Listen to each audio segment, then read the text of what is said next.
नमस्कार दोस्तों, आप लोगों का अपना चैनल 24 स्टडी वाला पर स्वागत है। दोस्तों आज हम आप लोगों को यूथ पब्लिकेशन का यह बुक पेट परीक्षा रिफ्रेशर की जितने भी टॉपिक हैं सारे टॉपिक को मैं क्रम से पढ़ाऊंगा। साथ ही में आप लोगों को यूथ पब्लिकेशन का अध्यायवार साल पेपर वाली बुक भी पढ़ा दी गई है।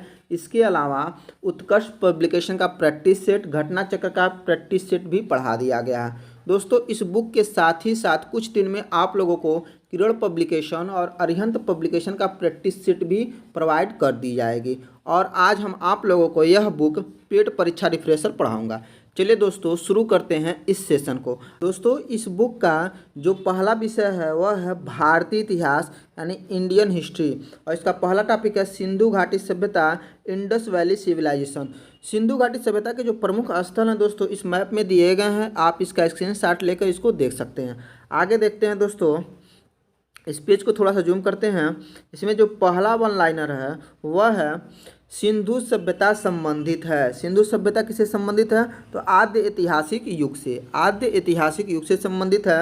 हड़प्पा संस्कृति की उत्तरी सीमा का निर्धारण करता है तो कौन करता है? मांडा करता है। कौन करता है? मांडा। हड़प्पा संस्कृति की दक्षिणी सीमा का निर्धारण करता है तो दैमाबाद करता है। कौन करता है? दैमाबाद करता है। आगे देखते हैं दोस्तों, हड़प्पा संस्कृति की पश्चिमी सीमा का निर्धारण करता है तो सुतका गेंडोर करता है। कौन करता है? सुतका गेंडोर करता है। हड़प्पा संस्कृति की पूर्वी सीमा का निर्धारण करता है आलमगीरपुर। सिंधु घाटी सभ्यता का वह स्थान जो अब पाकिस्तान में है कौन सा है? वह है हड़प्पा। कौन सा हो जाएगा? हड़प्पा हो जाएगा। सिंधु सभ्यता के महान स्नानागार प्राप्त हुए हैं मोहनजोदड़ो से। कहाँ से? मोहनजोदड़ो से। सिंधु घाटी सभ्यता की विकसित अवस्था में वह स्थल जहाँ से घरों में कुओं के अवशेष मिले हैं वह कौन सा स्थान है? तो वह है मोहनजोदड़ो। जहाँ पे कुओं के अवशेष मिले हैं मोहनजोदड़ो हो जाएगा। सिंधु घाटी सभ्यता का पत्तन नगर था तो कौन सा पत्तन नगर था? तो वह था लोथल। कौन? लोथल हो जाएगा। मृण पट्टिका पे उत्कीर्ण सिंह युक्त देवता की कृति प्राप्त हुई है। कहाँ से मिली है? तो लोथल से मिली है, लोथल से मिली है। आगे देखते हैं दोस्तों, हाथी दांत का पैमाना हड़प्पन सभ्य संदर्भ में मिलता है तो कहाँ पे मिलता है? लोथल में मिलता है। लोथल में मिलेगा हाथी के दांत का पैमाना। हड़प्पा का उत्खनन करने का प्रथम पुरातत्वविद जो इसके महत्व को समझ पाया था, तो हड़प्पा के उत्खनन करने वाला प्रथम पुरातत्व जो था वो कौन थे? वे थे सर जॉन मार्शल। कौन थे? सर जॉन मार्शल थे। सिंधु सभ्यता शब्द का सर्वप्रथम प्रयोग किसने किया था? इस शब्द का प्रयोग सर्वप्रथम किसने किया? तो सर जॉन मार्शल थे। आगे देखते हैं, सिंधु सभ्यता से संबंधित केंद्र जो उत्तर प्रदेश में स्थित है तो वह है आलमगीरपुर और हुलास। कौन है? आलमगीरपुर और हुलास। हड़प्पा सभ्यता स्थल लोथल स्थित है। कहाँ पे स्थित है? तो गुजरात में स्थित है। हड़प्पन संस्कृति के संदर्भ में शैलकृत स्थापत्य के प्रमाण मिले हैं तो धौलागिरी से मिले हैं। कहाँ से? धौलागिरी से मिले हैं। एक जुते हुए खेत की खोज की गई है। कहाँ से? कालीबंगन से। कालीबंगन से। भारत का सबसे बड़ा हड़प्पन पुरास्थल है राखीगढ़ी है। सबसे बड़ा पूरा हड़प्पन पुरास्थल राखीगढ़ी हो जाएगा। मनका बनाने का कारखाना प्राप्त हुआ है चहुंदड़ो से। कहाँ से? चहुंदड़ो से। आगे है, भारत में कपास की खेती का सबसे पहला साक्ष्य से प्राप्त हुआ तो कहाँ से प्राप्त हुआ है? तो वह है मेहरगढ़। मेहरगढ़ से कपास की खेती का पहला साक्ष्य मिला है। हड़प्पा का वह स्थान जहाँ पे मिट्टी के हल की आकृति मिली है तो वह है वनवाली। कौन सा है? वनवाली हो जाएगा। हड़प्पा स्थान या स्थल जहाँ से 100 पेटिका या ताबूक के प्रमाण मिले हैं तो वह है हड़प्पा। कौन सा स्थान है? हड़प्पा। भारत में स्वतंत्रता के बाद सर्वाधिक संख्या में हड़प्पन स्थलों की खोज हुई है तो कहाँ पे? गुजरात में। गुजरात में सबसे ज़्यादा हड़प्पन स्थलों की खोज की गई है स्वतंत्रता के बाद। आगे देखते हैं दोस्तों, आगे है आपका सिंधु सभ्यता के प्रमुख स्थल, नदी, उत्खननकर्ता और वर्तमान स्थिति। इसके बारे में देखते हैं दोस्तों। तो इसमें जो है आपका पहला है वह है हड़प्पा। हड़प्पा जो है किस नदी के किनारे स्थित है? तो रावी नदी के किनारे स्थित है। और स्थिति देखेंगे तो पाकिस्तान के पंजाब प्रांत का साहिवाल जिला। कौन सा? पंजाब प्रांत का साहिवाल जिला। और उत्खनन करता थे दयाराम साहनी, माधव स्वरूप, वत्स और व्हीलर ये लोग उत्खनन करता थे। आगे देखते हैं, दूसरा है जो आपका मोहनजोदड़ो। और मोहनजोदड़ो जो है सिंधु नदी के किनारे स्थित है। आप और इसका स्थिति देखेंगे तो पाकिस्तान के सिंध प्रांत का लड़काना जिला हो जाएगा। उत्खनन करता है रखाल दास बनर्जी, मैके और व्हीलर। अगला है चौहुंदड़ो। नदी जो हो जाएगी सिंधु, स्थिति हो जाएगी सिंधु प्रांत पाकिस्तान में, और नवाब शाह जिला हो जाएगा। उत्खननकर्ता हो जाएंगे मैके और एन जी मजूमदार। अगला है कालीबंगन। कालीबंगन जो है घग्गर नदी के किनारे स्थित है और यह राजस्थान के हनुमानगढ़ जिला में स्थित है। और इसकी खोज अमलानंद घोष, बीवी लाल और बीके थापड़ ने किया था। आगे है कोट दीजी जो सिंधु नदी के किनारे स्थित है। सिंध प्रांत का खैरपुर स्थान पर इसका स्थिति है और फजल अहमद इसके उत्खनन करता हो जाएंगे। रंगपुर जो है मादर नदी के किनारे स्थित है, गुजरात के काठियावाड़ जिले में स्थित है और रंगनाथ राव इसके उत्खनन करता हो जाएंगे। अगला जो है रोपड़। रोपड़ जो है सतलज नदी के किनारे है, स्थिति पंजाब का रोपड़ जिला, उत्खनन करता यज्ञदत्त शर्मा। लोथल जो है भोगवा नदी हो जाएगी और स्थिति हो जाएगी गुजरात का अहमदाबाद जिला, उत्खनन करता हो जाएंगे रंगनाथ राव। आलमगीरपुर जो है हिंडन नदी के किनारे स्थित है, उत्तर प्रदेश का मेरठ जिला इसकी स्थिति हो जाएगी और यज्ञदत्त शर्मा इसके उत्खनन करता हो जाएंगे। आगे सुतका गेंडोर जो है दास्क नदी के किनारे स्थित है। अब पाकिस्तान के मकरान में समुद्र तट के किनारे यह स्थित है और यह इसकी उत्खनन करता हो जाएंगे ऑरेंज स्टाइन। अगला जो है यह है वनवाली जो रंगोई नदी के किनारे स्थित है, हरियाणा का यह हिसार जिला है। रविंद्र सिंह बिष्ट इसके उत्खनन करता हो जाएंगे। आगे है धौलावीरा। धौलावीरा जो है लूनी नदी के किनारे स्थित है, गुजरात का कच्छ का रण इसकी स्थिति हो जाएगी और जेपी जोशी और रविंद्र सिंह बिष्ट जो है इसके उत्खनन करता हो जाएंगे। अगला जो है सुतका कोह जो है यह सादिकौर नदी के किनारे स्थित है, दक्षिणी बुलस्तान में इसकी स्थिति हो जाएगी और जॉर्ज डेल से इसके उत्खनन करता हो जाएंगे। आगे देखते हैं दोस्तों, अगला टॉपिक है जो वह है वैदिक संस्कृति। क्या है? वैदिक संस्कृति है, इसके बारे में देखते हैं। तो महाभारत ग्रंथ का उपनाम क्या है? तो उसका उपनाम है सत सहस्त्री संहिता। क्या नाम है? सत शास्त्री संहिता। गायत्री मंत्र के नाम से प्रसिद्ध मंत्र जो है सर्वप्रथम किस ग्रंथ में मिलता है? तो मिलता है ऋग्वेद में। कहाँ पे? ऋग्वेद में मिलता है। आगे देखते हैं, ऋग्वैदिक धर्म था तो कैसा था? तो बहुदेववादी था। कैसा था? बहुदेववादी था। ऋग्वेद में जनता जो है विश्वास करती थी। तो किसमें विश्वास करती थी? तो बलि और कर्मकांड में विश्वास करती थी ऋग्वेद में। आगे देखते हैं दोस्तों, आगे है आपका गोत्र शब्द का सर्वप्रथम प्रयोग हुआ तो कहाँ पे हुआ है? तो ऋग्वेद में हुआ। गोत्र शब्द का सर्वप्रथम प्रयोग जो है वो आपका ऋग्वेद में हुआ। कहाँ पे? ऋग्वेद हो जाएगा। आगे देखते हैं, ऋग्वेद में सर्वाधिक संख्या में मंत्र संबंधित हैं। तो किससे संबंधित हैं? इंद्रदेव से। किससे? इंद्रदेव से संबंधित मंत्र सबसे ज़्यादा हैं। सबसे प्राचीन वेद जो है ऋग्वेद हो जाएगा। वह वैदिक ग्रंथ जिसमें वर्ण शब्द का सर्वप्रथम नामोल्लेख मिलता है तो वह वेद है ऋग्वेद। ऋग्वेद में उल्लेखित यो शब्द की कृषि उत्पाद हेतु प्रयुक्त किया जाता है। तो यो का मतलब होता था जौ। क्या होता था? जौ होता था। वह नदी जिसके किनारे ऋग्वेद में उल्लेखित प्रसिद्ध 10 राजाओं का युद्ध लड़ा गया था तो वह नदी थी पुरुषपड़ी या रावी नदी। ऋग्वैदिक काल के प्रारंभ में महत्वपूर्ण मूल्यवान समझी जाती थी। तो महत्वपूर्ण मूल्यवान संपत्ति कौन समझी जाती थी? तो गाय थी। क्या थी? गाय थी। वैदिक काल में किस जानवर को अघन्या या नौ मारने वाला, अघन्या का मतलब होता है नौ मारने योग्य, तो वह होती थी गाय होती थी।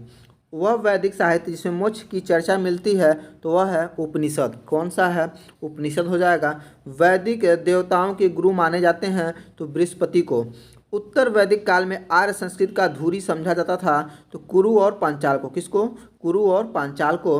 वैदिक कर्मकांड में होता का संबंध होता था तो यह ऋग्वेद से होता था। किससे होता था?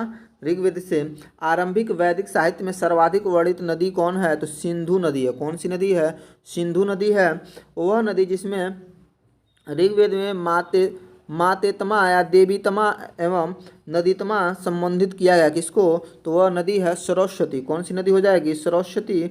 आगे देखेंगे दोस्तों, आगे आपका शुक्ल यजुर्वेद संहिता है तो यह किससे संबंधित हो जाएगा? तो वाजस्नेयी संहिता है। शुक्ल यजुर्वेद की संहिता है वाजस्नेयी संहिता। आगे देखते हैं, शतपथ ब्राह्मण में उल्लेखित राजा विदेह माधव से संबंधित ऋषि थे। तो किससे संबंधित? वह थे ऋषि गौतम राहुगढ़ थे। तो शतपथ ब्राह्मण में उल्लेखित राजा विदेह माधव से संबंधित ऋषि थे, तो वो थे ऋषि गौतम राहुगढ़। आगे देखते हैं दोस्तों, जिस ग्रंथ में पुरुष मेध का उल्लेख हुआ है वह है आपका शतपथ ब्राह्मण। कौन है? शतपथ ब्राह्मण। गोपद ब्राह्मण संबंधित है अथर्ववेद से। किससे संबंधित है? अथर्ववेद से। आयुर्वेद अर्थात जीवन का विज्ञान का उल्लेख सर्वप्रथम मिलता है, तो मिलता है अथर्ववेद में। कहाँ पे? अथर्ववेद में मिलता है। वह उपनिषद जिसमें पहली बार निराशावाद के तत्व दिखाई देते हैं, तो वह है मैत्रेयी। कौन सी हो जाएगी? मैत्रेयी। आगे देखते हैं, भारतीय प्रतीक पर उत्कीर्ण सत्य में जयते लिया गया है। तो कहाँ से लिया गया है? तो मुंडको उपनिषद से लिया गया है। बहुत इंपॉर्टेंट क्वेश्चन है, कहाँ से लिया गया है? मुंडको उपनिषद से लिया गया है। जेद अवस्था और ऋग्वेद में समानता है। जिंद अवस्था जो है संबंधित है, किससे संबंधित है? तो ईरान से संबंधित है। ईरान से संबंधित है। आगे देखते हैं दोस्तों, प्राचीन काल में निशाका से जाने जाते थे। तो क्या जाना जाता? स्वर आभूषण को निशाका कहा जाता था प्राचीन समय में। आगे 14वीं सदी ईसा पूर्व का एक अभिलेख जिसमें वैदिक देवताओं का वर्णन है प्राप्त हुआ। तो कहाँ से प्राप्त हुआ? तो बोगोज कोई से, जो एशिया माइनर में स्थित है। आगे मनुस्मृति मुख्यतः संबंधित है। तो किससे संबंधित है? तो समाज व्यवस्था से संबंधित है मनुस्मृति। वह उपनिषद जिसमें आध्यात्मिक ज्ञान के विषय में नचिकेता और यम का संवाद प्राप्त होता है, तो यह उपनिषद होता है कठोपनिषद। कौन सा हो जाएगा? कठोपनिषद हो जाएगा। आगे देखते हैं दोस्तों, ऋग्वेद में वह नदी जिसका उल्लेख अफगानिस्तान के साथ आर्यों के संबंध का सूचक है, तो कुंभा नदी है। कौन सी नदी हो जाएगी? कुंभा। आर्य शब्द का शाब्दिक अर्थ है श्रेष्ठ होता है। क्या होता है? श्रेष्ठ होता है। आगे देखते हैं दोस्तों, आगे आपका अर्घ्यु का अर्थ होता है। अर्घ्यु का अर्थ होता है यज्ञ करने वाला पुरोहित। क्या होता है? यज्ञ करने वाला पुरोहित। उपनिषद काल के राजा अश्वपति शासक थे, तो केकय राज के शासक थे। कहाँ के? केकय राज के शासक थे। भारत का प्रथम विधि निर्माता माना जाता है, तो मनु को माना जाता है। कौशय शब्द का प्रयोग किया गया है, तो रेशम के लिए। किसके लिए? रेशम के लिए। क्लासिकल संस्कृति में आर्य शब्द का अर्थ है तो एक उत्तम व्यक्ति। क्या है? एक उत्तम व्यक्ति। इतिहास शब्द का उल्लेख मिलता है, तो किसमें मिलता है? अथर्ववेद में मिलता है इतिहास शब्द का उल्लेख। अगला जो टॉपिक है वह है बौद्ध धर्म और इनके बारे में गौतम बुद्ध जीवनी और शिक्षाएं। इनके बारे में देखते हैं। तो बौद्ध का जन्म हुआ था, तो बुद्ध का जन्म कहाँ पे हुआ था? तो लुम्बिनी में हुआ था। बुद्ध की मृत्यु जहाँ हुई थी वह स्थान कहाँ पे है?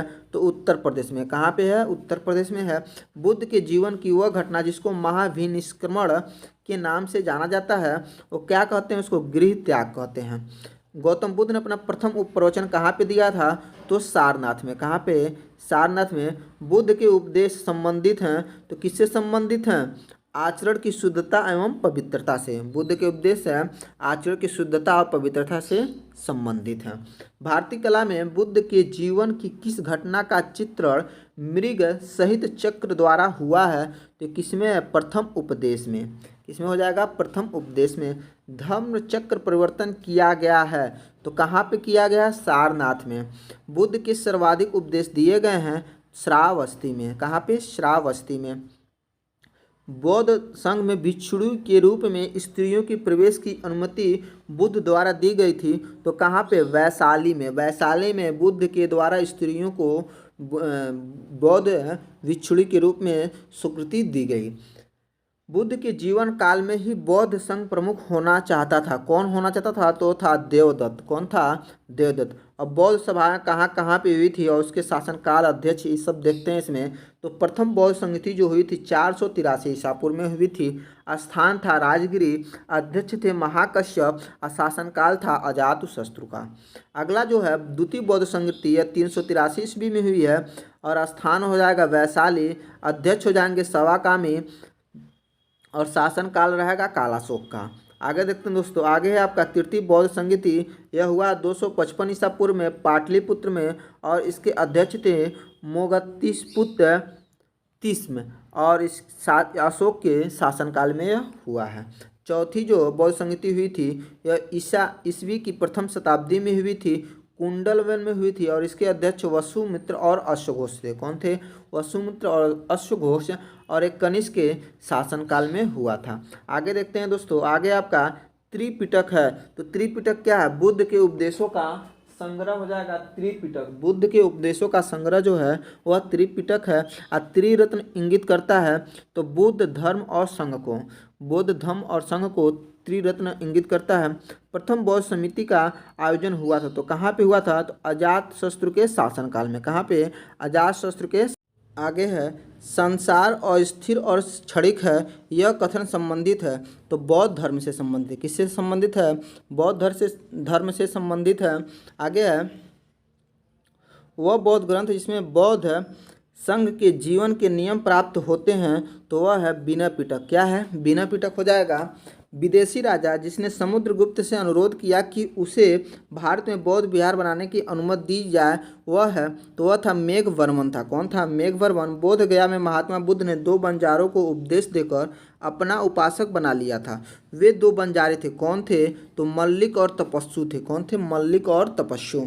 सप्तपर्णी गुफा जो है स्थित है, तो यह स्थित है राजगिरी बिहार में। कहाँ पे? राजगिरी बिहार में। विशुद्धिमग्ग नामक पुस्तक किस संप्रदाय से संबंधित है? तो हीनयान संप्रदाय से संबंधित है। किससे? हीनयान संप्रदाय से। आगे देखेंगे शून्यता के सिद्धांत का सर्वप्रथम प्रतिपादक करने वाले बौद्ध दार्शनिक का नाम है, तो वे हैं नागार्जुन। कौन हो जाएंगे? नागार्जुन हो जाएंगे। उत्तर प्रदेश में बौद्ध और जैनियों दोनों की प्रसिद्ध तीर्थ स्थली है, तो कौन है? कौशाम्बी है। बौद्ध और जैन दोनों ही धर्म विश्वास करते हैं तो कर्म और पुनर्जन्म के सिद्धांत में, तो कर्म और पुनर्जन्म के सिद्धांत में बौद्ध और जैन दोनों धर्म विश्वास करते हैं। आगे देखते हैं दोस्तों, अफगानिस्तान का बामियान प्रसिद्ध था। किसके लिए प्रसिद्ध है? तो बुद्ध प्रतिमा के लिए। किसके लिए? बुद्ध प्रतिमा के लिए। वह काल जिसमें बुद्ध की खड़ी प्रतिमा बनाई गई थी तो वह काल था कुषाण काल। क्या था? कुषाण काल। विक्रमशिला बिहार के संस्थापक थे, धर्मपाल थे। कौन थे? धर्मपाल हो जाएंगे। आगे देखते हैं दोस्तों, आगे हैं कहाँ के स्तूप के उत्खनन में सारिपुत्र के अवशेष प्राप्त हुए हैं? तो रांची। कहाँ पे हो जाएगा? रांची। वह बौद्ध पवित्र स्थल जो निरंजना नदी के तट पे स्थित है तो वह है बोध गया। कौन सा हो जाएगा? बोध गया हो जाएगा। आगे देखेंगे एशिया के ज्योतिषपुंज के तौर पर जाना जाता है तो गौतम बुद्ध को जाना जाता है। किसको? गौतम बुद्ध को जाना जाता है। गौतम बुद्ध के समय का प्रसिद्ध वैद्य जीवक किसके दरबार से संबंधित था? तो बिंबिसार के दरबार से संबंधित था। बौद्ध कौशाम्बी किसके राज्यकाल में आए थे? तो उदयन के शासनकाल में आए थे। तिब्बत में बौद्ध धर्म के सुधार में महती भूमिका निभाने वाले उपाध्याय अतीश किस बिहार के प्रसिद्ध विद्वान थे? तो ये थे विक्रमशिला बिहार के। किसके? विक्रमशिला बिहार। आगे देखते हैं, अगला टॉपिक हो जाएगा आपका जैन धर्म, महावीर जीवनी और शिक्षाएं। आगे हैं तीर्थंकरों का काल क्रमानुसार सही क्रम है, तो सबसे पहले अभिनंदन, पद्म प्रभु, विमलनाथ, मनु, सुब्रतनाथ। जैन धर्म के संस्थापक हैं तो ऋषभ देव हैं। कौन है? ऋषभ देव हो जाएंगे। महावीर स्वामी का जन्म स्थान है तो कुंडलपुर है। कौन सा है? कुंडलपुर हो जाएगा। महावीर स्वामी को ज्ञानोदय प्राप्त हुआ है तो ऋजुपालिका नदी के तट पे। कहाँ पे? ऋजुपालिका नदी के तट पे। महावीर का प्रथम अनुयायी बना तो बने थे जामली। कौन बने थे? जामली। त्रिरत्न सिद्धांत, सम्यक धारणा, सम्यक चरित्र, सम्यक ज्ञान, जिस धर्म की महिमा है वह धर्म है जैन धर्म। कौन सा हो जाएगा? जैन धर्म हो जाएगा। आगे देखते हैं आजीवक संप्रदाय के संस्थापक थे तो ये थे मखली गोसाल। कौन थे? मखली गोसाल हो जाएंगे। आगे देखेंगे प्रसिद्ध जैन साहित्य किस भाषा में लिखा गया था? तो अर्धमागधी में। जैन साहित्य अर्धमागधी में लिखा गया था। यापनीय एक संप्रदाय है तो जैन धर्म का एक संप्रदाय हो जाएगा। तीर्थगढ़ शब्द संबंधित है तो जैन धर्म से हो जाएगा। वह जैन धर्म जिसमें अंतिम रूप से श्वेतांबर यानी आगम का संपादन हुआ तो पाटलिपुत्र हो जाएगा। प्रभातगिरी जिसका तीर्थ स्थल है वे हैं जैन। कौन है? जैन हो जाएंगे। आगे देखते हैं दोस्तों, वह धर्म जो विश्व विनाशकारी प्रलय की अवधारणा में विश्वास नहीं करता जैन धर्म हो जाएगा। जैनियों की पवित्र पुस्तक कहलाती है आगम सिद्धांत। वह दर्शन जिसमें पुनर्जन्म के विश्वास को अस्वीकार कर दिया है तो वह दर्शन है चरवाक दर्शन। कौन सा हो जाएगा? चरवाक। अगला टॉपिक है मौर्य वंश सम्राट अशोक। प्रथम भारतीय साम्राज्य स्थापित किया था तो चंद्रगुप्त मौर्य ने किया था। चंद्रगुप्त मौर्य और सिकंदर महान की भेंट का उल्लेख है किया है, किसने किया है तो जस्टिन ने किया। किसने किया है? जस्टिन ने चंद्रगुप्त मौर्य और सिकंदर महान की भेंट का उल्लेख किया है। आगे है, जल की आवश्यकताओं को ध्यान में रखते हुए जिस प्रथम शासक ने गिरनार क्षेत्र में एक झील का निर्माण करवाया वह था तो चंद्रगुप्त मौर्य था। कौन था? चंद्रगुप्त मौर्य था जो गिरनार के क्षेत्र में एक झील का निर्माण करवाया। अभिलेख जिससे यह प्रमाणित होता है कि चंद्रगुप्त मौर्य का प्रभाव पश्चिम भारत पे था तो वह था रुद्रदामन का जूनागढ़ अभिलेख। क्या था? रुद्रदामन का जूनागढ़ अभिलेख।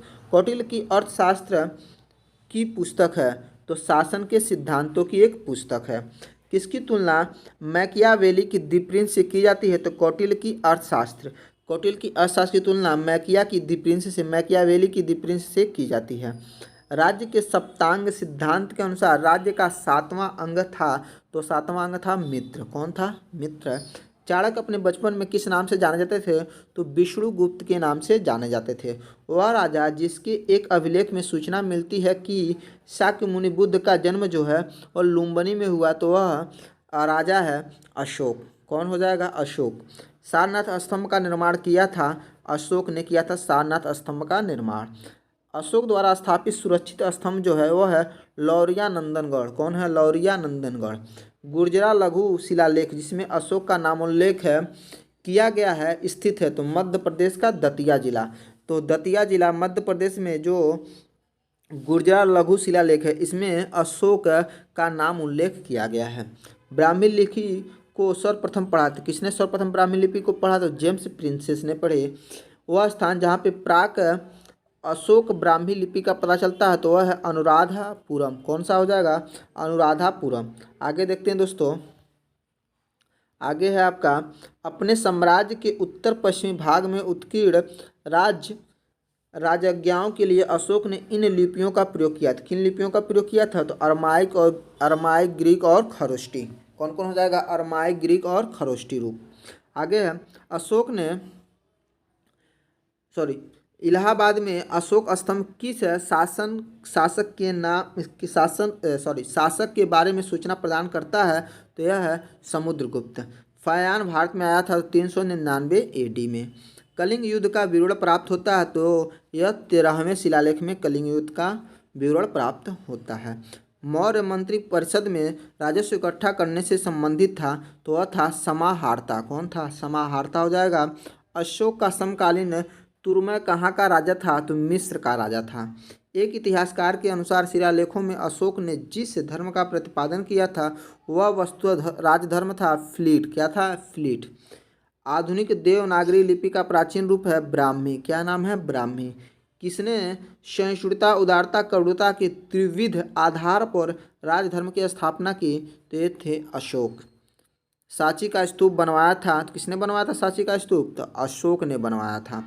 बुलंदी बाग प्राचीन स्थान है कहाँ पे? तो पाटलिपुत्र का बुलंदी बाग प्राचीन स्थान है। मौर्य काल के दंड विधान थे काफ़ी कठोर थे। कालसी प्रसिद्ध है तो अशोक के शिलालेख के लिए प्रसिद्ध है कालसी। चंद्रगुप्त मौर्य ने अपने अंतिम दिन में व्यतीत किए थे कहाँ पे? सरवणवेल गोला में। अशोक का वह अभिलेख जिसमें धार्मिक सहिष्णुता के सिद्धांत की बात की गई है तो शिलालेख 12 में। किसमें? शिलालेख 12 में। अगला टॉपिक है गुप्त वंश, समुद्रगुप्त और चंद्रगुप्त द्वितीय। इसमें देखेंगे वह गुप्त शासक जिन्होंने सर्वप्रथम सिक्के जारी किए तो चंद्रगुप्त प्रथम ने जारी किए सर्वप्रथम सिक्के। रजत सिक्के जारी करने वाला पहला गुप्त शासक है तो वह चंद्रगुप्त द्वितीय। भारत का नेपोलियन के नाम से जाना जाता है समुद्रगुप्त को। शक विजेता के नाम से किसे जाना जाता है? शक विजेता के नाम से तो ये थे चंद्रगुप्त द्वितीय। वे गुप्त शासक जिन्होंने हुड़ों पर विजय प्राप्त की थी तो यह है स्कंदगुप्त। कौन हो जाएंगे? स्कंदगुप्त। गुप्त स्वर्ण मुद्रा को कहा जाता था, क्या कहा जाता था? दिनार कहा जाता था। सती प्रथा का प्रथम अभिलेख साक्ष्य प्राप्त हुआ तो अभिलेखिक साक्ष्य कहाँ पे प्राप्त हुआ है? तो भानुगुप्त के एरड़ अभिलेख में। कहाँ पे? भानुगुप्त के एरड़ अभिलेख में। सारनाथ की भूमि स्पर्श मुद्रा वाली बुद्ध प्रतिमा कालांकित है तो किस काल में है? तो गुप्त काल में है।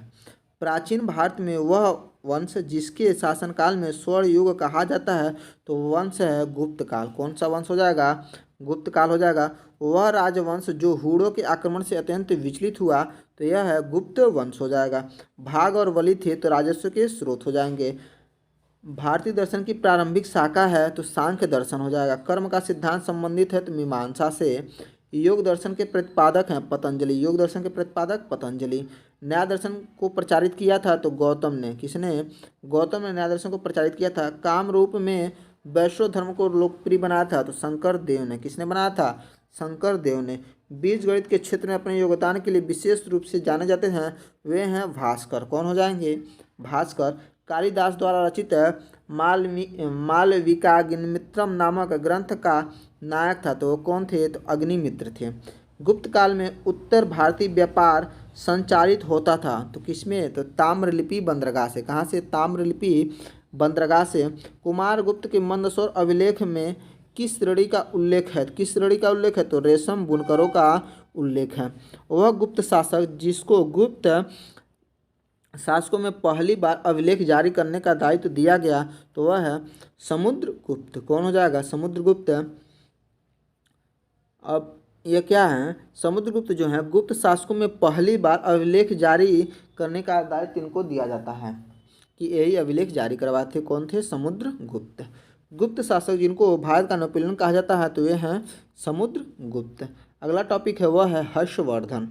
हर्षवर्धन देखेंगे तो सम्राट हर्षवर्धन ने जिस स्थान पे राजधानी स्थापित की वह थी कन्नौज। महोदया श्री के नाम से जाना जाता है कन्नौज को। हर्षवर्धन के समय भारत में आने वाले चीनी यात्री वेनसांग। सम्राट हर्षवर्धन ने 2 महान धार्मिक सम्मेलन का आयोजन किया था तो यह था कन्नौज और प्रयाग में। कहाँ कहाँ? कन्नौज और प्रयाग में। हर्षवर्धन को पराजित किया था तो पुलकेशिन द्वितीय ने। अगला जो वंश है वह है राजपूत काल। राजपूत काल में देखेंगे तो चित्रों का कीर्ति स्तंभ का निर्माण करवाया था तो राजा राणा कुंभा ने। किसने? राणा कुंभा ने। पृथ्वीराज चौहान ने मोहम्मद गोरी को युद्ध में वर्ष में हराया परंतु अगले वर्ष उससे हार गया था। कब हराए थे? तो तराइन के प्रथम युद्ध 1191 में ये मोहम्मद गोरी को हराए थे। बाद में 1192 में इनको मोहम्मद गोरी ने हरा दिया। पृथ्वीराज चौहान के दरबारी कवि थे तो चंद बरदाई थे। मिहिर भोज का शासक था तो कहाँ, किस वंश के शासक थे? मिहिर भोज, तो प्रतिहार वंश के थे।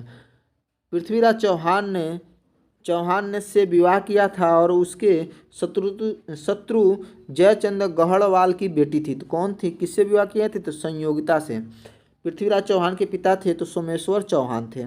1151 में सुल्तान मोहम्मद गोरी को हराने वाले पृथ्वीराज तृतीय वंश से संबंधित थे। यानी किस वंश के राजा थे? तो चाहमान वंश के राजा थे।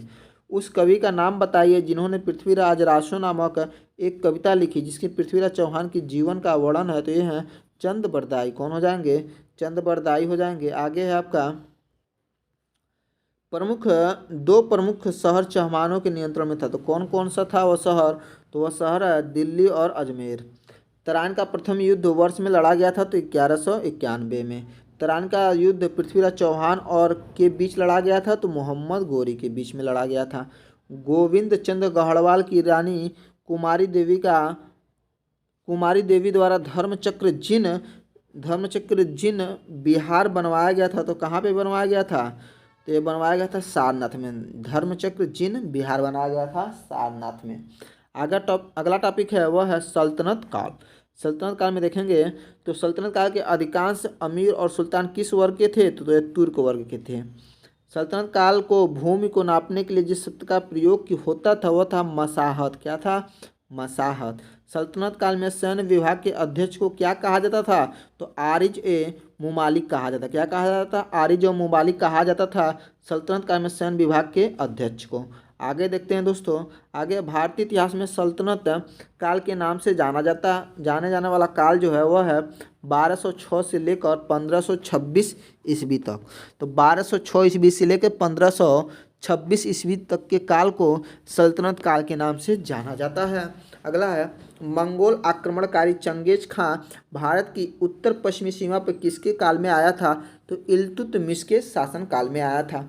भारत के वह मध्यकालीन शासक जिसने एकता व्यवस्था शुरू की थी तो यह था इल्तुतमिश था। कौन था?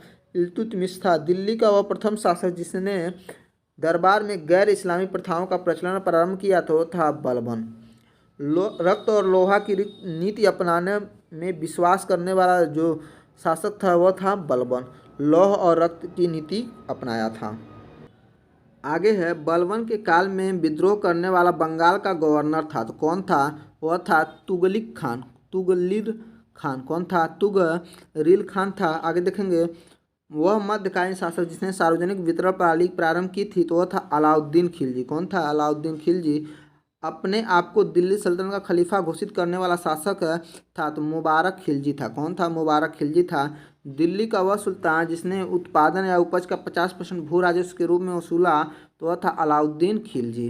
1303 में काकतीय शासकों की सेना ने किसकी सेना को वारंगल में परास्त किया था? तो अलाउद्दीन खिलजी की सेना को वारंगल में पराजित किया था। घड़ी और गृह कर लगाने वाले दिल्ली का प्रथम सुल्तान तो हो जाएगा अलाउद्दीन खिलजी। कौन हो जाएगा? अलाउद्दीन खिलजी।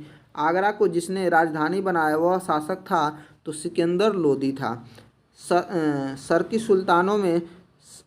सुल्तानों के शासनकाल में वह स्थान जिसे पूर्व का सिराज कहा जाता था, तो वह है जौनपुर। कौन हो जाएगा? जौनपुर।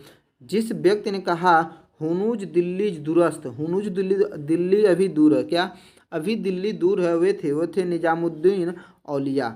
मोहम्मद बिन तुगलक अपनी राजधानी दिल्ली से दौलताबाद ले गया था।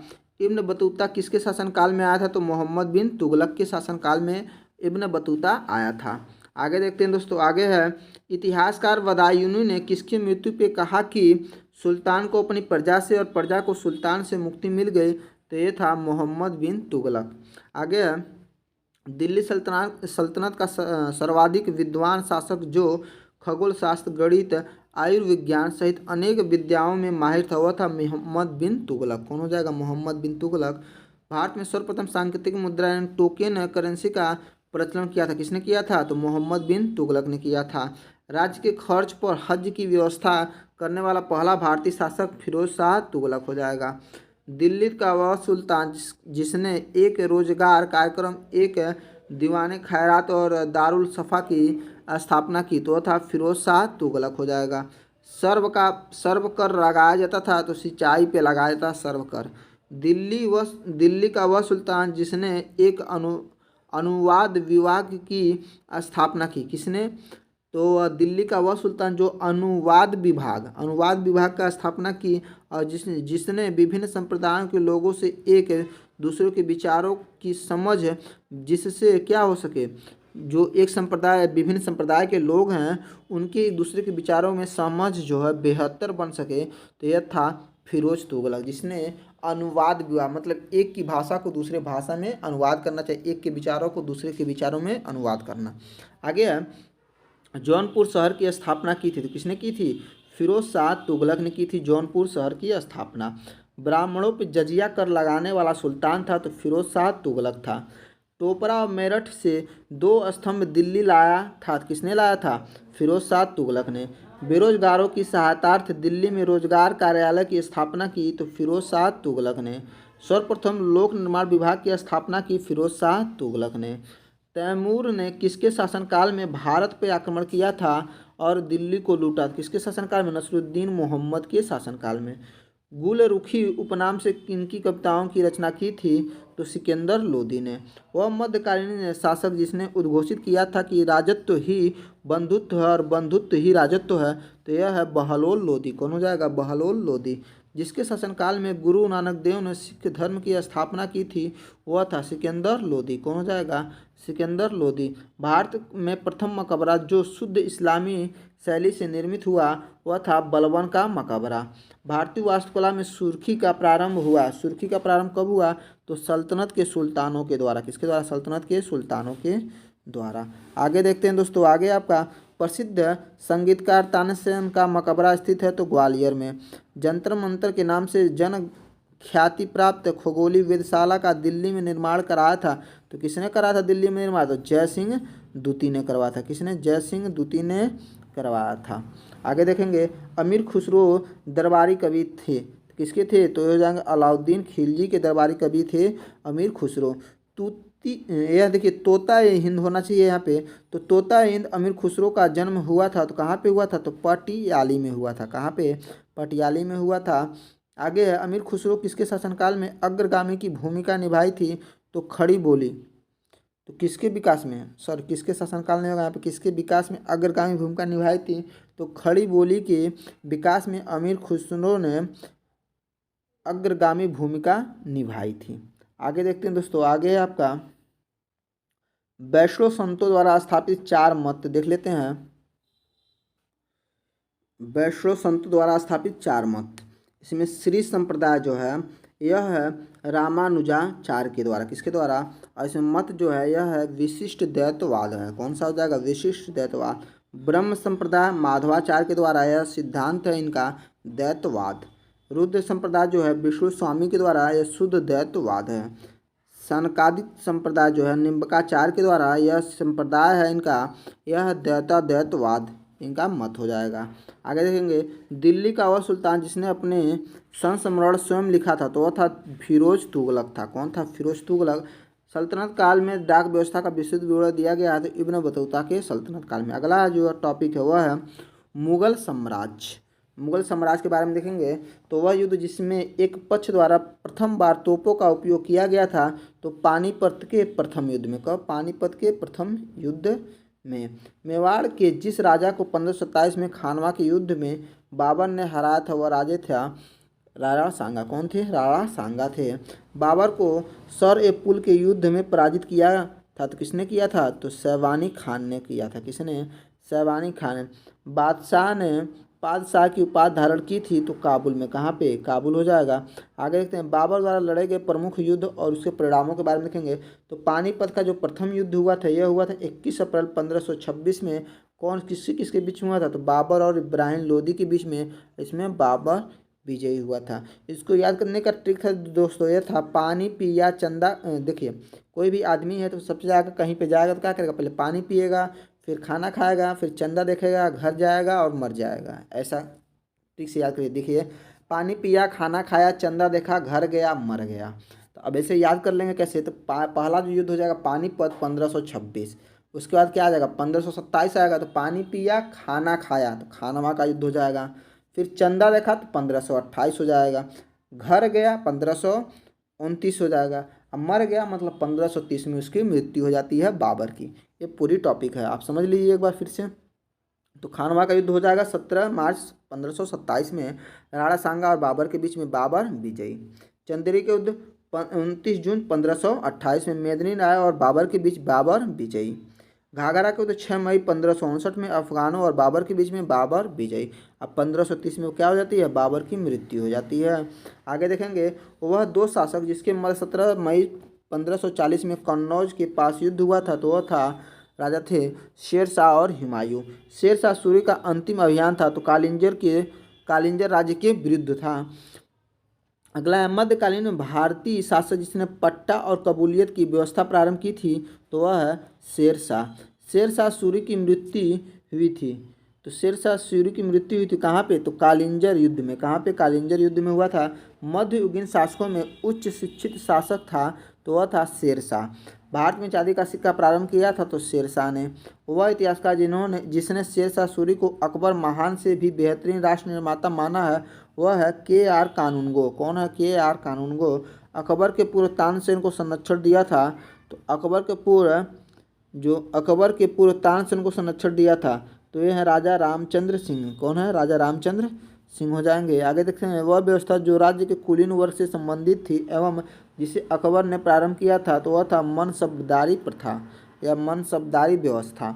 हल्दी घाटी के युद्ध में महाराणा प्रताप की राजपूत सेना का सेनापति था, तो वो कौन था, तो हकीम खान सूर था। जो महाराणा प्रताप की राजपूत सेना का सेनापति था वह था हकीम खान सूर। आगे देखेंगे दोस्तों, आगे अकबर के शासनकाल में द्रुपद गायकों में सम्मिलित थे, तो कौन कौन सम्मिलित थे, तो तानसेन और हरिदास। कौन थे, तानसेन और हरिदास हो जाएंगे। अकबर कालीन सैन्य व्यवस्था आधारित थी, तो मनसबदारी। दीन और इलाही धर्म को कहने वाला इतिहास थे, तो अब्दुल कादिर बदायून। कौन थे, अब्दुल कादिर बदायून हो जाएंगे। अकबर द्वारा दीवान का पूर्ण रूपेण दर्जा दिया जाने वाला प्रथम व्यक्ति था, तो वह था मुजफ्फर खान तुर्बानी। कौन था, मुजफ्फर खान तुर्बानी था। आगे देखेंगे दोस्तों, आगे है आपका वह प्रसिद्ध जैन आचार्य जिनको अकबर ने सम्मिलित किया था, तो ये कौन है, हरि विजय सूरी। कौन हो जाएंगे, हरि विजय। अधम खां किसके द्वारा मारा गया था? तो बादशाह अकबर द्वारा। किसके द्वारा? बादशाह अकबर के द्वारा। वह बादशाह जिसे एक प्रबुद्ध निरंकुश कहा जाता है वह है बादशाह अकबर को। किसको? बादशाह अकबर को। इंग्लैंड की रानी एलिजाबेथ प्रथम का समकालीन भारतीय राजा था, वह था बादशाह अकबर था। अकबर के राज्यकाल में दक्षिण में एक प्रांत जो मुगल राज्य का भाग नहीं था तो वह था गोलकुंडा। कौन था? गोलकुंडा। राजपूत का वह राज्य जिसके शासक ने राज अकबर की संप्रभुता स्वयं स्वीकार नहीं की थी तो वह था मेवाड़। कौन था? मेवाड़। अकबर ने सर्वप्रथम वैवाहिक संबंध राजपूत के जिस वंश से स्थापित किया वह था कछवाहों का वंश। क्या था? कछवाहों का वंश था। आगे देखेंगे, चाँद बीबी जो अकबर के विरुद्ध बहादुरी से लड़ी थी वह थी, तो कहाँ की थी? बीजापुर की थी। कहाँ की? बीजापुर की थी। दक्कन का वह राज्य जो अकबर द्वारा विजित किया गया था अहमदनगर था। क्या था? अहमदनगर। मुगल बादशाह जहांगीर की पति नूरजहां का वास्तविक नाम था मेहरुन निशा। क्या नाम था? मेहरुन निशा नाम था। जहांगीर जिसे नादिर उज्जमा की पदवी प्रदान की वे थे अबुल हसन। कौन थे? अबुल हसन। वह शासक जिसने एक सिख गुरु का सिर कलम करवाया वह था जहांगीर। कौन था? जहांगीर था। जहांगीर के विरुद्ध विद्रोह किया किसने किया था? तो खुर्रम ने किया था। तो जहांगीर के विरुद्ध विद्रोह कौन कौन थे? तो खुर्रम थे, महावत खां थे और खुसरो। जहांगीर के दरबार में ब्रिटिश शासक जेम्स प्रथम का राजदूत था, तो कौन था? विलियम हाकिंस था। ब्रिटिश राजदूत के रूप में सर थॉमस रो भारत आया था तो जहांगीर के शासनकाल में। कब आया था? जहांगीर के शासनकाल में। जहांगीर ने थॉमस रो को कहाँ मिलने का अवसर दिया? तो अजमेर में। वह कला जिसको जहांगीर ने संरक्षण दिया तो वह था चित्रकला। मुगल सम्राट जहांगीर ने इंग्लिश खाना की उपाधि दी थी तो विलियम हाकिंस को दी थी। किसको? विलियम हाकिंस को। मुगल सम्राट जिसने तांबुक के प्रयोग पे निषेध लगाया था तो जहांगीर ने। किसने? जहांगीर ने। वह सिख गुरु जिसने विद्रोही राजकुमार खुसरो खां की सहायता की थी तो वह थे गुरु अर्जुन देव। कौन थे? गुरु अर्जुन देव थे। आगे देखते हैं दोस्तों।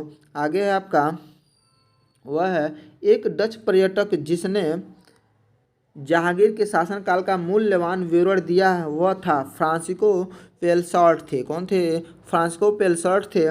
मुगल सेना में चिकित्सक नियुक्त किया गया था तो वर्नियर को। किसको? वर्नियर को। बादशाह शाहजहां को सुप्रसिद्ध हीरा कोहिनूर भेंट किया था तो मीर जुमला ने। किसने? मीर जुमला ने भेंट किया था।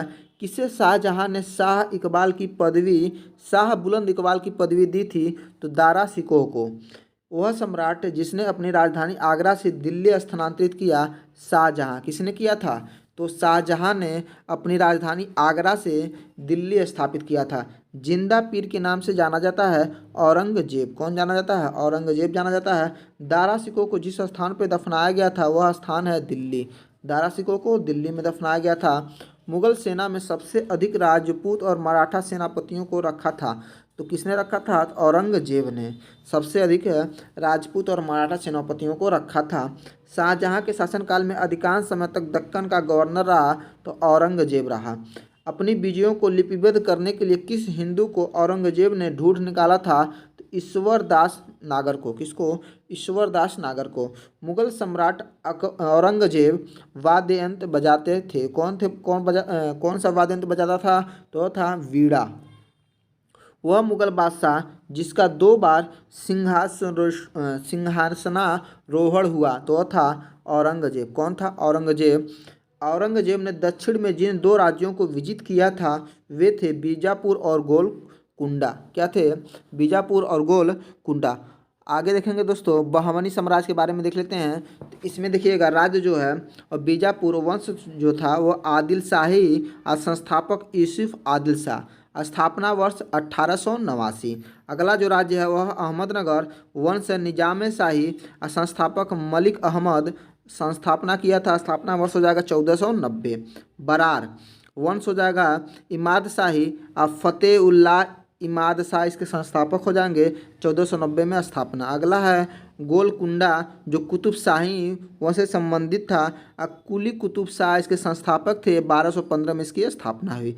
अगला देखेंगे दोस्तों, आगे आपका विदर जो वरीद शाही वंश से संबंधित था और अमीर अली बरीद इसके संस्थापक। 1526 में इसकी स्थापना हुई थी। संत रामदास को किसके शासनकाल से संबंधित किया जाता है? तो औरंगजेब। औरंगजेब ने किसको शाही बात उज जमानी की उपाधि प्रदान की थी? तो जहां आरा को। जजिया कर किसके शासनकाल में पुनः लगाया गया था? तो औरंगजेब के शासनकाल में। औरंगजेब के शासनकाल में जाटों ने किसके मकबरे को क्षतिग्रस्त किया था? तो और अकबर के। वह मुगल बादशाह जिसको शाह बेखबर कहा जाता था तो बहादुर शाह है। वह बादशाह जिसको शासनकाल में हिजड़ों और महिलाओं के एक वर्ग का प्रभुत्व था वह था अहमद शाह। अवध का नवाब था शहादत खां। अवध का नवाब शहादत खां हो जाएगा। आगे औरंगजेब की 707 ईस्वी में मृत्यु होने के बाद सत्ता संभाली थी। किसने संभाली थी? तो बहादुर शाह प्रथम ने। बुलंद दरवाज़ा बनवाया गया था तो अकबर के द्वारा। जहांगीरी चित्रकार थे अबुल हसन और अकारिजा। जहांगीर के दरबार में पक्षियों का सबसे बड़ा चित्रकार था तो वह था मंसूर। चित्रकला की मुगल शैली को आरंभ किया था तो हुमायूं ने किया था। किसने किया था? हुमायूं ने किया था।